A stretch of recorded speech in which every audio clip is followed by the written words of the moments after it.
เลินเรามีเท่านี้เนาะเลินเรามีเท่านี้ก็สิตั้งแบบว่าปิ้นออกมาพี่ด้านหน้ามันนะเมียนยาวไปพุ่น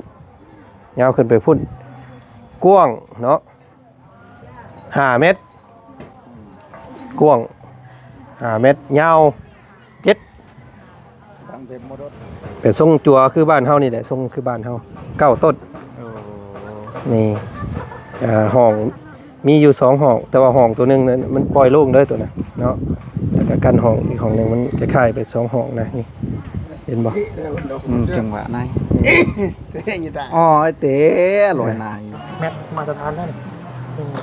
2 3 4 5วางได้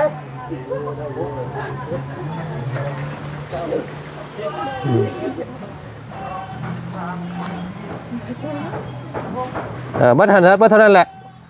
16โอ้โอ้ยังนะโอ้ยโอ้เห็นเด็กแข่งซอดสำลาบอยู่กี่นี่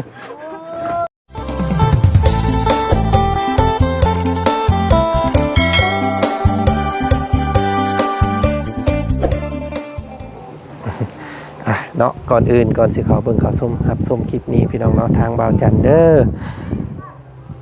กับทักทายสบายดีเนาะสบายดีพ่อแม่พี่น้องหมู่เพื่อนกันมัดสุขุสุคนเด้อเนาะ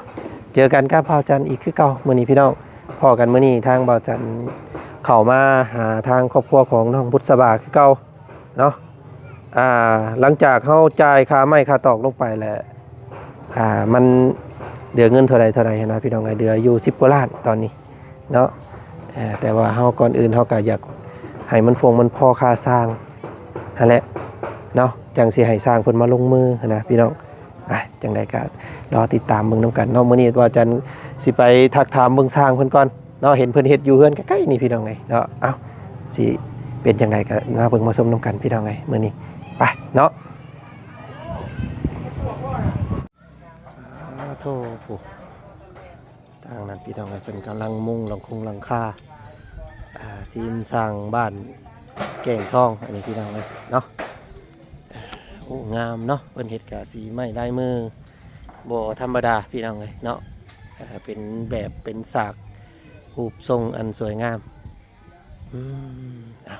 โอเคพี่น้องเลยเนาะวันนี้ทางบ่าวจันก็อยากโอลมกับทีมสร้างเพิ่นเรื่องบ้านเทือนซ่านของน้องบุษบาเฮาพี่น้องเลยเนาะพี่น้องเลยเนาะทางสร้างเพิ่นได้สละเวลาอันมีค่าลงมาคุยนำหน่อยนึงเนาะโดยสบายดีไอ้สร้างโอ้ยเนาะสร้างคนนี้ซื้อจังไดก่อนนี่ซื้อเฮียมสร้างเฮียมแม่นโอ้พี่น้องเลยเนาะอยู่กันครบเบิดบ่อยู่ทีมเดียวนี่ยังบ่ครบไปทางไหนเบิดเลยไปตู้กระตูบนี่อยู่บ้านอันว่าบ้านกระตูบอาโกยพุ่นแล้วเนาะทางขึ้นเมืองน้องพุ่นบ่แม่นโกยบ้านตะโลตัวหวยมันแตกคนละพาพายไปสิมันสิเป็นตายไล่มาให้น้องอยู่บ่เนาะบาดนี้สิเนาะพี่น้องเนาะบ่เรามาอยู่เอาคนแรกมันก็สิลงข่าวนั่นแหละพี่น้องเนาะมื้อนี้ก็สิถือโอกาสทักถามทางทีมให้สร้างก่อนเนาะเรื่องเฮ็ดเฮือนสร้างซ่านให้น้องบุษบาเพิ่นนี่แหละไม่ก็ให้เอ้ยไม่ตอกหอกตามของเจ้งเข่งอยู่นี่เนาะเจ้าเซามันบ่แม่น9 ต้นเนาะก็เลยว่าอยากลมมึงเรื่องงบแล้วคงราคาในการค่าทรงค่าสร้างนี่แหละเนาะเบิ่งพันต้นแรงนี่ก่อนเดี๋ยวเอาบอกแบบก่อนเนาะจังสิได้ไปบอกหมู่บอกพวกถึกเนาะโดยโอ้ลมมังกรว่ามันสิเกินราคาที่พวกเขาตั้งไว้บ่หรือว่าจังใดก็เดี๋ยวติดตามมึงเนาะเดี๋ยวโอ้เบิ่งก่อนพี่น้องแป๊บนึงเด้อเอานั่นก่อนเอาแบบก่อนเปิด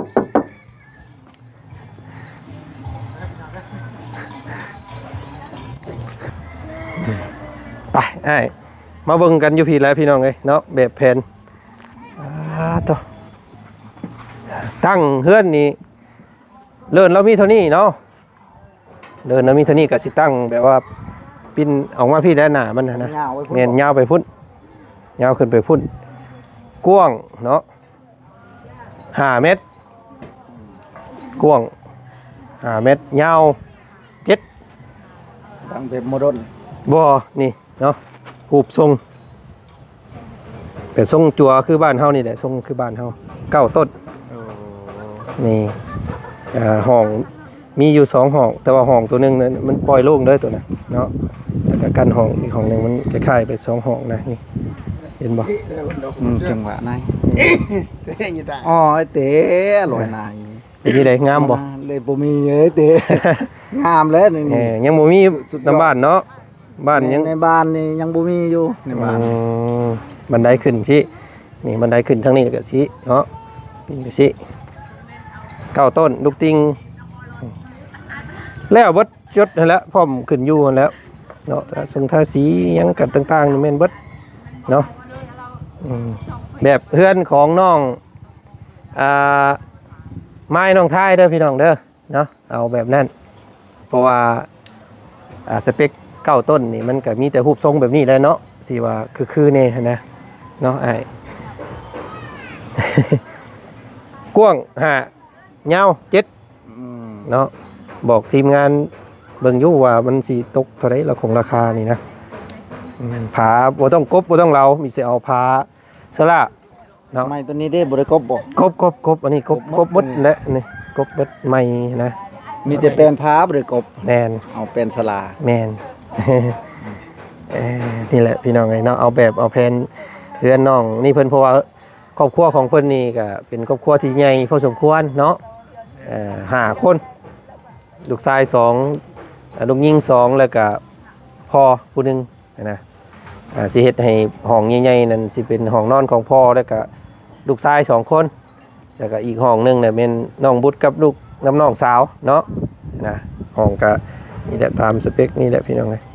คือสิเข้าใจอยู่เนาะเบิ่งเนาะ เข้าใจอยู่ เสานี่ก็สิเป็นเสาต่ออยู่นี่เพราะว่าสิเอาเสาสั้นๆได้เอามาล่องหันนะจับยังลุมมัน ตีนยังบ่ทันมาตีน แม่นยังบ่ทันได้เอามา สั่งอยู่ กำลังสั่งอยู่เพิ่นบ่ได้เฮ็ดขายเนาะเพราะว่าส่วนหลายเพิ่นมีแต่เอาเสาดินช่วงนี้ว่าซั่นก็ ก็อันนะ ลองประเมินเบิ่งเด้อไอ้เด้อ เนาะ โดย ประมาณมื้อใดให้คำตอบได้ บ้านบื้นนี่ อื่นเนาะ โทรหาสร้างก่อนสร้างใหญ่อัน โทรหัวหน้าเพิ่นก่อนเนาะ โทรหาเพิ่นก่อน คือว่าแล้วไอ้งบก็บ่หลายแต่ว่าอยากซอยน้องเพิ่นเนาะ โดย อันนี้ก็เห็นว่าทางชุมเจ้าก็อยู่ในพื้นที่แน่บ่ต้องเสียน้ำเมือกน้ำมันไปไกลหั้นนะเนาะ แม่ ก็นั่นแหละพี่น้องเอ้ยตามนั้นเนาะบ่มีรูปบ่มีอันบ่มีนั่นเนาะเดี๋ยวสิส่งให้ทางน้องหัวเพิ่นก็ได้บ่เลยเดี๋ยวให้เดี๋ยวหัวหน้าสร้างเบิ่งอีกทีหนึงเด้อสร้างเด้อ โดย เดี๋ยวประเมินนํกันเนาะ ส่งให้นางหัวก็ได้ โดยให้อัน ให้ระบ่าว ให้น้องบุตรน้องอันนั้นก็ได้เดี๋ยวให้ระบาวเพิ่นเบิ่งปองเยี่ยมกับ1 2 3 4 5ปอง โดย แล้วก็ทางเข้านี่2ปองเนาะครับประมาณนั้นแหละสร้างเลย มุงกระเบื้องหรือสังซีบ่ สังกะสีคือ19 โมงเดี๋ยวนี้แหละ โดย เป็นแผ่นรูซิ่ง นี่หาคุณเจ็ดบ่ คุณเจ็ด คุณเจ็ด กว้างลองเบิ่งเนาะ เอาโอเคสิอ้ายตามนั้นได้เด้อเนาะขอบใจหลายๆเห็นทางอ้ายเพิ่นกำลังขึ้นหลังคาอยู่ทางนั้นก็ได้ขออนุญาต เกือบเสียวไปเลย พี่น้องเอาเนาะเอาลมน้ำเพิ่นพอข้าวๆมื้อนี้เอาสร้างมาเบิ่งแบบเบิ่งแผนพี่น้องแต่ว่าก็รุ่นกันนะบาดนี้เนาะว่าสิพวงแพงซำใดแพงหลายเพิ่มเฮาก็จ้างบ่ได้เนาะเฮาก็มีงบในใจอยู่แล้วตอนนี้นะว่าเฮือนซำนี้ต้องประมาณนี้นะพี่น้องอ๋อไม่เราก็เอาอันนี้คุ้มไว้อย่างดีเราก็ได้พี่น้องเอ้ยเนาะเนาะลองเบิ่งพี่น้องเอ้ย มาหาเราด้วยน้องเด้อหาแล้วอันนี้ขึ้นไม่ได้หาแล้ว น้องๆเพิ่นพากันเฮ็ดไปสั่งพี่น้องไปทางนั้นเถอะ อยู่ได้เนี่ย เอาโอ้ยโมเมนต์ไข่แตกแล้วไปจักกันนั่น ไข่ดอกไข่ โอ ดอก้ ยสั่งเห็ดให้เอาดีๆได้ น้องจังขึ้น ไอ้จังเลย โอ้ยเนาะน้องๆสบายดีโอ้ สบายดีจ้ะ สบายดีทั้งบ่เพิ่ง ตัวขอเป็นอะไรกี่ดีกับพามึงลูกมึงเมียนำเด้อง มมึงแน่ว่ายังเว้นเล่นขึ้นหน้าผากได้ไปจัก ยังอยู่ได้ลูก ยังใครหนึง น่าจะเละ โอ้โหมันมียังไงนี่มันเพิ่นเอาป้าไว้ชื่อบ่โอ้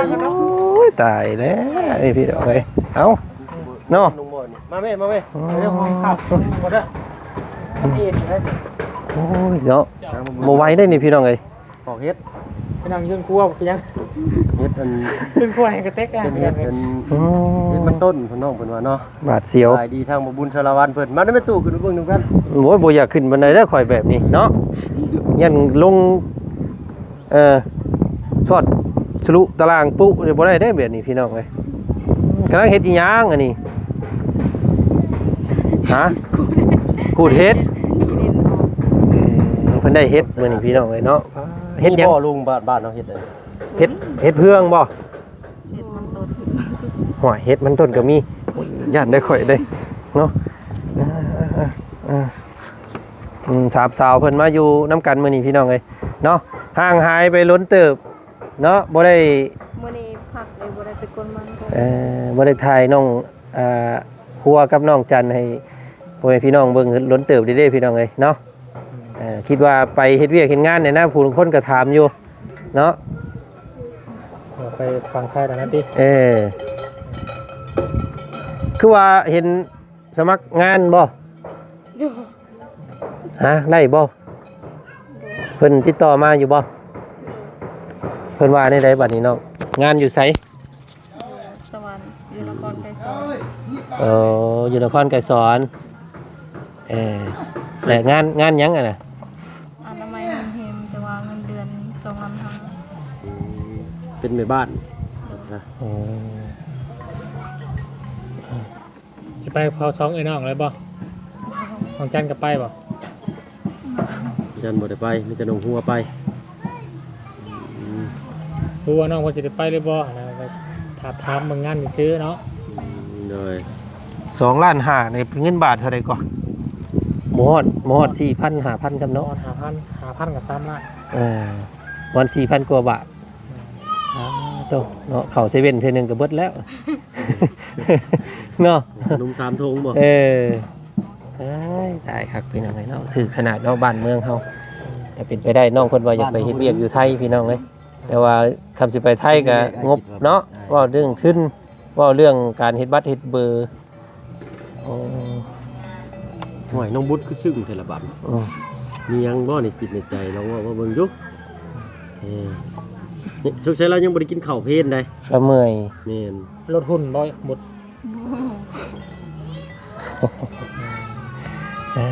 พี่น้องเอา เบิ่งก่อนตู้ ทางพวกอ้ายก็มามื้อนี้บ่ได้อันนั้นมาหยังดอกพี่น้องเนาะมื้อนี้ทางอ้ายพาสร้างเพิ่นมาเบิ่งเนาะแล้วก็พร้อมกับสิเอาแบบบ้านเฮือนซ่านให้เจ้าเบิ่งนี่แหละจักสิมักนำหรือบ่ได้พี่น้องเอ้ยมักบ่มักก็บ้าเนาะ ที่บ่เป็นไปแล้วบ่ ข่อยว่า เพิ่นว่าได้สรุปสอบศึกษาไป เรามีแต่ว่าให้น้องบุตรเพิ่นกับน้องหัวน้องจันเพิ่นเบิ่งอยู่หั่นเนาะแบบแผนมักนำอยู่บ่เฮือนซ่านบ้านซอง เราเบิ่งอยู่ดอก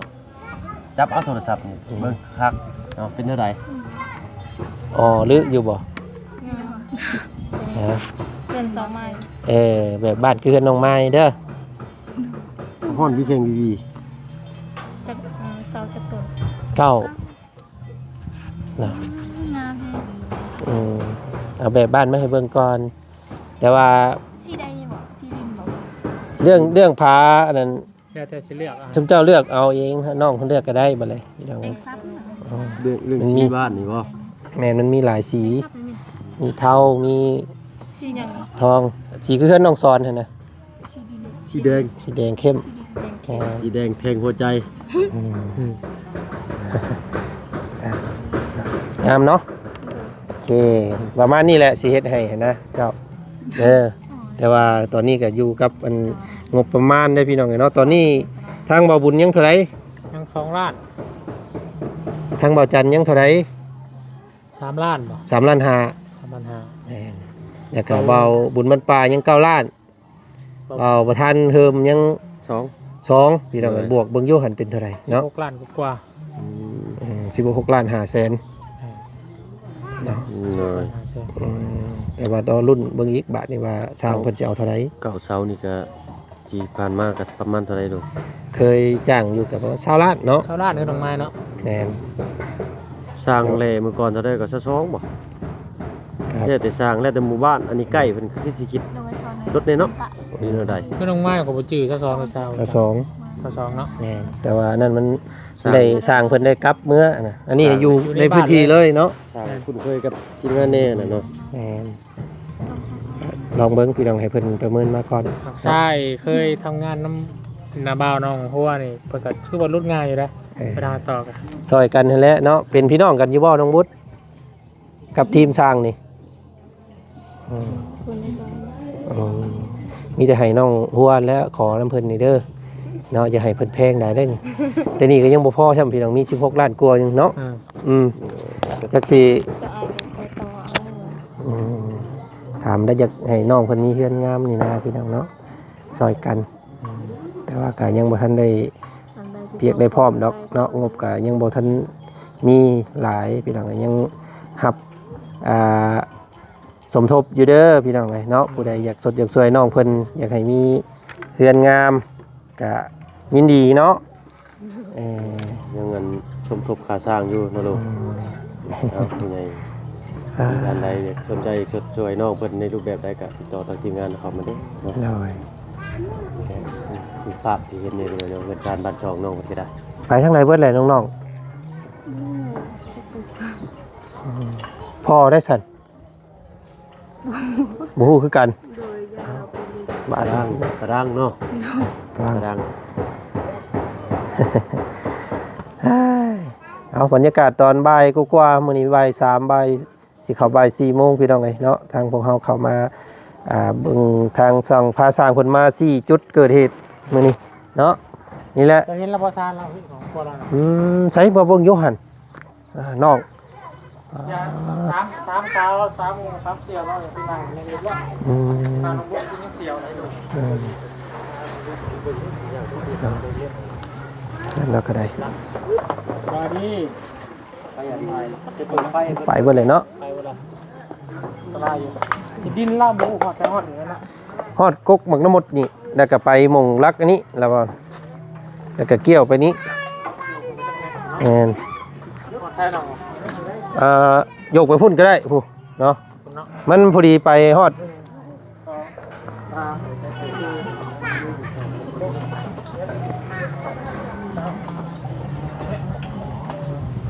มันบ่ได้สิเรียงไปฮอดพุ่นนะ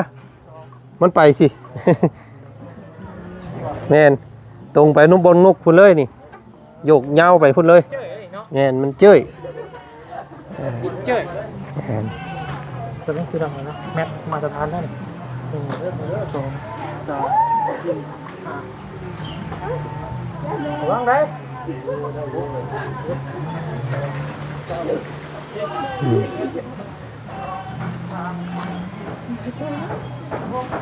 บัดทันแล้วบัดเท่านั้นแหละ16โอ้โอ้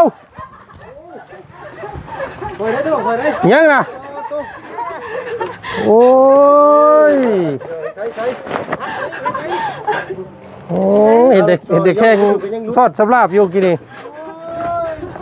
มุนบ่ได้ไปจักของเพื่อนเลยนี่ ตายครับ วางได้ออกไปเถอะ โอ้มันหักได้หันยับ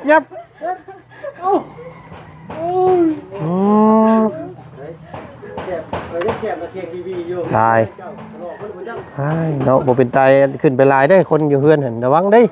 มันหักเบ่แล้ว เช็ดรถเจ้าบาท อืม ใช่เลยกินกว่าบาทเขาใช่ แล้วก็มาฮอดก็ขามนี้นี่นะแน่นเห็นมาพี่แล้วมันก็สีเสดียงไปพี่มันก็พอดีเบิดนะว่าง่ายๆ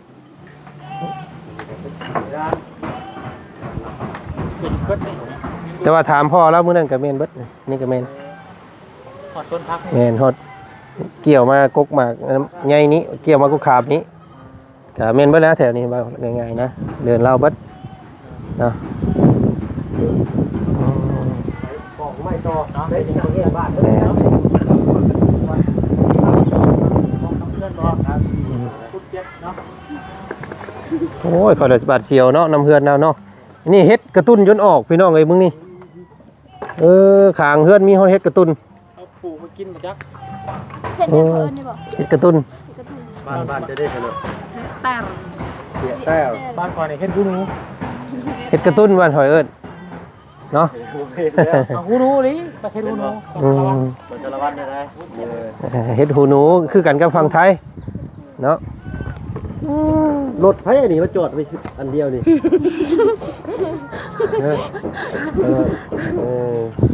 เอา สบายได้แบบนี้ก็ได้ด้วยได้ย้อนแค่ น้องบุตรเด้อชั้นๆมื้อนี้อ้ายเดินทางไปทางอื่นก่อนสัตว์เด้อ โดย มีแต่ว่ามื้ออื่นผู้เพิ่นเอาไม้มาที่ว่ามันยังบ่พอค่ะมื้อนี้เพิ่นว่า บ่ทัน คัดของเนาะยังบ่ได้จ่ายเงินเพิ่นซ้ำพี่น้องเอ้ยว่าจันก็ได้ถ้าเอาไม้มาครบผู้ใดจังสิจ่ายเพิ่นเนาะ โดย เป็นมื้ออื่นสิเข้ามาใหม่เด้อน้องเด้อเนาะมื้อนี้ให้น้องๆเพิ่นเฮ็ดอยู่ให้กินซะซะพี่น้องไอ้ทั้งอ้ายไปทางอื่นต่อก่อนเนาะพอกันใหม่ปีหน้า สบายดี เอาปีหน้าบ่ได้พอกันบาดนี้เนาะเนาะก็โอเคพี่น้องเอ้ยเนาะมื้อนี้ก็เอาแบบเอาแผนเอารูปเอาทรงบ้านมาให้น้องๆเพิ่นเบิ่งแล้วก็ให้สร้างเบิ่งเนาะมีแต่ว่ารุ่นบัดนี้พี่น้องเอ้ยว่าค่าสร้างนี่สิตกเป็นราคาจักล้านเนาะมีแต่ว่าภาวนาบ่ให้แพงจนเกินไปแล้วพี่น้องเอ้ยเนาะก็สรุปบ้านเฮือนซ่านเอาเป็น9ต้นพี่น้องเอ้ยเนาะก็สิเฮ็ดใหญ่ขึ้นมาหน่อยนึงเนาะซ้ำบ้านน้องไม้น้องท้ายนี่แหละเนาะหลายคู่หลายคนเพิ่นก็บอกว่าโอ้คือบ่เฮ็ด6ต้นซ้ำบ้านน้องเจืองเด้ว่าซั่นพอดีงามตอเหมาะอยู่ว่าซั่นพี่น้องเอ้ยอันนี้ก็เฮ็ดตามทางพ่อใจดีเพิ่นเนาะเพิ่นว่าครอบครัวนี้เป็นครอบครัวที่หลายคนมันต้องได้อยู่กันหลายว่าสัญญาณมันแออัดโพดเนาะยังไงก็รอรุ่นรอเบิ่งนํกันเนาะพี่น้องเนาะก็ถ้าผู้ใดเนาะอยากสดอยากช่วยน้องเพิ่นอยากให้ความพันเพื่อนหลังนี้แล้วไว้ก็ติดต่อมาได้เด้อพี่น้องเด้อเนาะเปิดสมทบเฮ็ดบ้านน้องวุฒิสบาเฮาอยู่ตอนนี้พี่น้องเนาะรุ่นกันว่าสิแล้วง่ายได้หลายซำใดเนาะติดตามนํกันเด้อคลิปหน้าพี่น้องคลิปนี้ขอตัวลาก่อนไปทางอื่นต่อก่อนพี่น้องเนาะขอมุกขอบใจหลายๆที่เบิ่งที่ชมเนาะและแฮงเชียร์ให้น้องวุฒิเพิ่นมีบ้านมีซองเนาะอันงดงามจังไดก็ขอให้ได้บุญได้กุศลนํกันพี่น้องเนาะทานมื้อเช้าให้ไหลเข้ามื้อแลงเด้อเนาะคิดเงินให้ได้เงินคิดทองให้ได้ทองเงินได้น้องทองได้มาเนาะพี่น้องปรารถนาสิ่งใดขอให้สมใจปรารถนาทุกสิ่งทุกอย่างเบิดสุขุสุขคนเด้อเนาะไปก่อนคลิปนี้สบายดี เสียงตอกสังกะสีพี่น้องต่ำๆอยู่ทางนั้นเนาะ